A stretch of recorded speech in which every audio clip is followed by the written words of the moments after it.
So we have to still keep trying. Okay, now the things, I want to read this list again and tell me if the word speech is in there. He says, this person is unquestionably Baha'i for his manners, his behavior, his conduct, his morals, his nature, his disposition are the attributes of the Baha'i. Is there any speech in there at all? No. So I'm not allowed, according to Adab Baha'i, to let them know I'm a Baha'i. So I can't walk in and say, "Psst, I'm a Baha'i." I'm not allowed to do that. You don't get a t-shirt. It doesn't say his manner, disposition, attributes, and t-shirt. It doesn't say that. So it's kind of like playing charades or Pictionary. In other words, you're prevented from talking, is what Adab Baha'i is saying. In other words, somehow you're going to have to arrive at that station merely by your actions. Now, when I first read this, I said, Adab Baha'i, this is too hard. But then, the more I think about it, it's not hard. It's actually easy because the world is making it easy. The world is making it easy because people are corrupt and unloving and backbiting and so on. All you have to do is think of what is different. What is different that I can do? You get on an elevator and everybody's standing like this. Okay, what would be different? Maybe looking at them in the eye and smiling and say hello? Okay? Would you agree? Yes. Even just smiling at people. They're like, Baha'u'llah said, be worthy of the trust of thy neighbor and look upon him with a bright and friendly face. Just two things, trustworthiness and smiling. If you even did that, a lot of people would say, what's wrong with that person? Isn't that right? They say, they must be crazy. Isn't that right? Yes. People smile back, actually. Of course. A smile will bounce back. Now, if you smile at a person and they do not smile back, just keep smiling. No, seriously. Because you can't let them get you down. But in other words, every moment of your life, when you're with anybody, think about this, what can I do that is different? Okay, in other words, Adab Baha'i is calling you to look at the difference and say, what can I do that's different? So in this environment, it might be lack of corruption. In this environment, it might be dishonesty or truthfulness. It might be reliability. In other words, you say you're going to do something and then you do it. You promise to do something and you do it. You understand? It's not as hard as you think because the world is making it very easy. They've turned all the lights up. If you want to show a movie in this room, like that slide projector, what's the first thing you do to see that movie? You switch off the lights and then you can see the movie quite well. So the world has switched off the lights and now we can be the projector. You understand? So it's not as hard as you think. It's kind of like painting. If you have a white canvas and white paint, can you draw anything? Or a black canvas and black paint? No. So it's quite the same.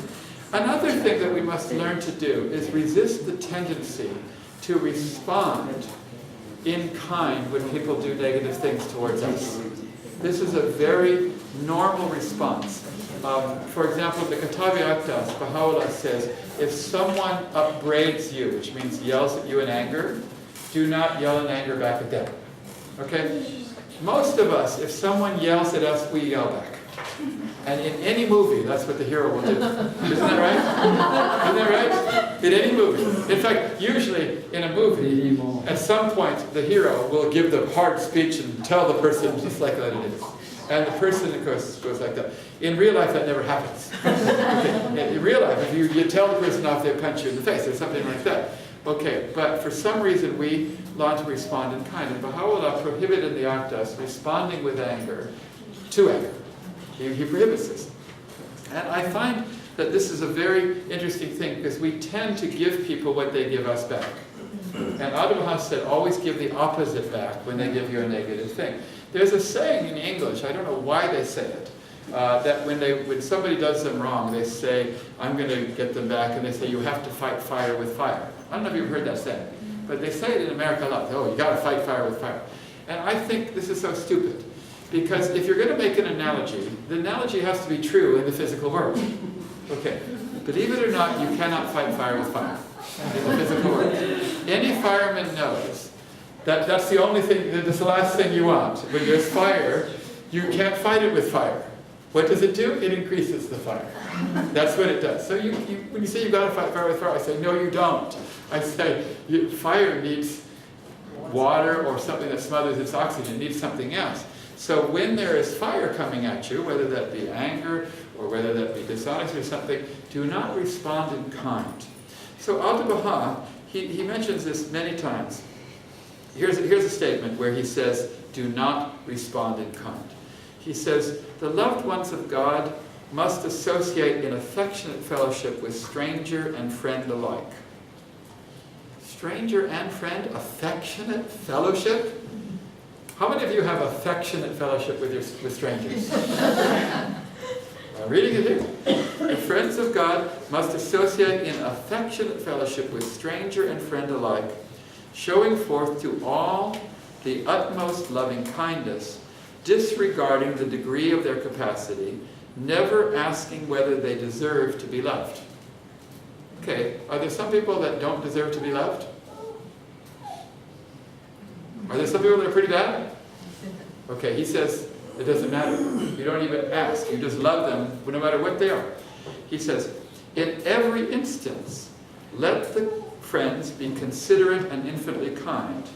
Let them never be defeated by the malice of the people. See, that's why I said, if they don't smile back at you, say, that's not going to defeat me. Let them never be defeated by the malice of the people, by their aggression and their hate, no matter how intense.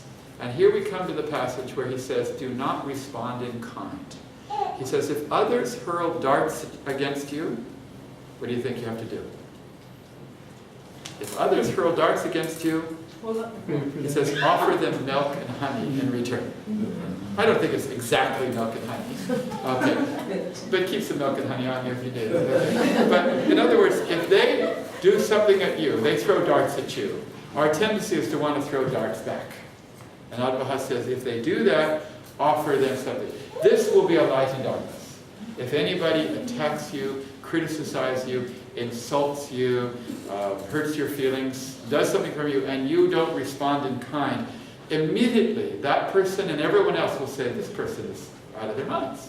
This person must surely be a Baha'i. Oh, sooner or later they'll think. So he says, if they throw darts at you, or what he says, hurl darts against you, offer them milk and honey. If they poison your lives, what should you do?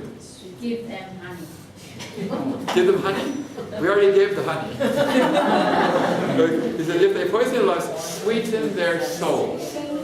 Sweeten their souls. How do you sweeten somebody's soul?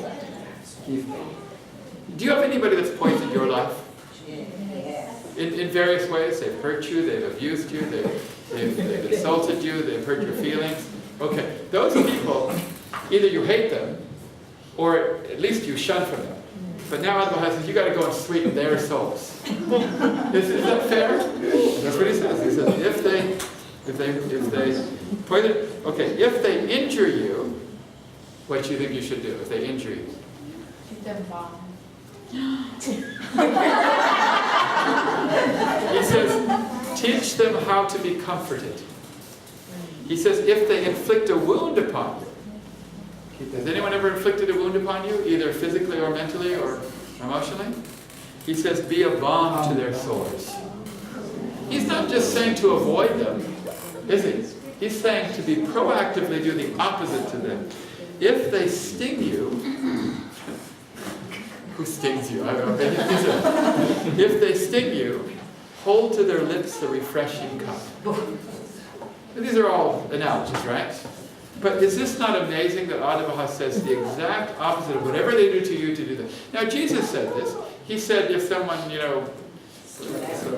what did he say? What's the word? Strike. Is it slap? Strike. He strikes on the cheek. Turn the other cheek.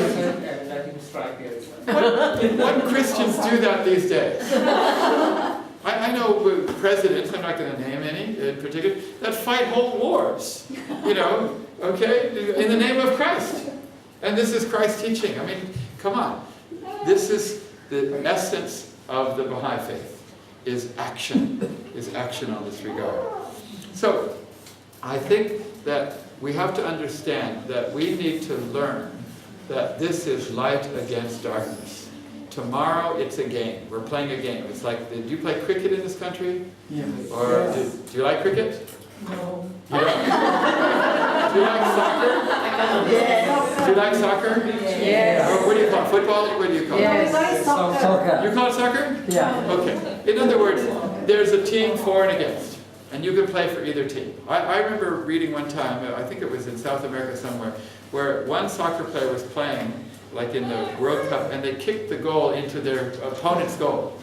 Did you know that? And they killed him. Yeah. Did you read that? Yes. Yeah, in other words, they kicked it in the opponent's goal. Well, we have to be careful that we don't kick it in the opponent's goal, because we're playing a game now, or it's really a life and death battle, sugar refers to a war, against the forces of darkness.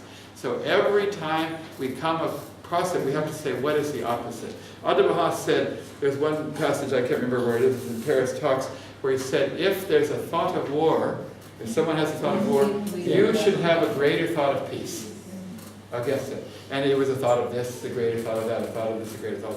So it's the same. If there's a backbiting thought at your work, have a greater thought of the good of that person. If there's, a dishonest thought, have a greater thought of honesty, and so on. In other words, we are only going to change Singapore if we change ourselves and stand out as a light in the darkness of the world, and it should be easy.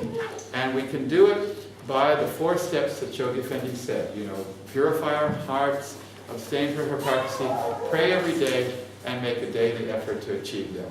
So I'm so happy to be here today. I want to get some photos of all of you when I break here today, because I forgot to get photos, and I want to have them and put them on Facebook, so I can remember all your faces. So when I break after tonight, I want to get photos of all of you, and somebody can take me with them.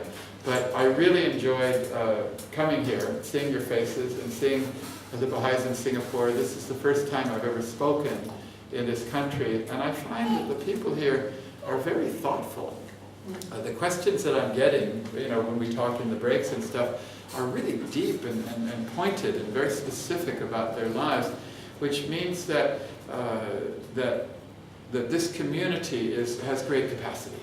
I can feel great intellectual capacity. Plus, you smile quite well. You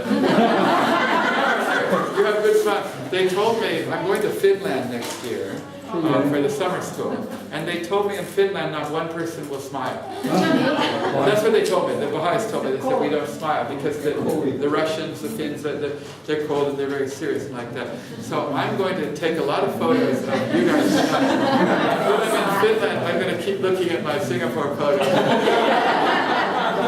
But I think that Elango has a little bit of stuff he wants to talk to you now about before we break tonight.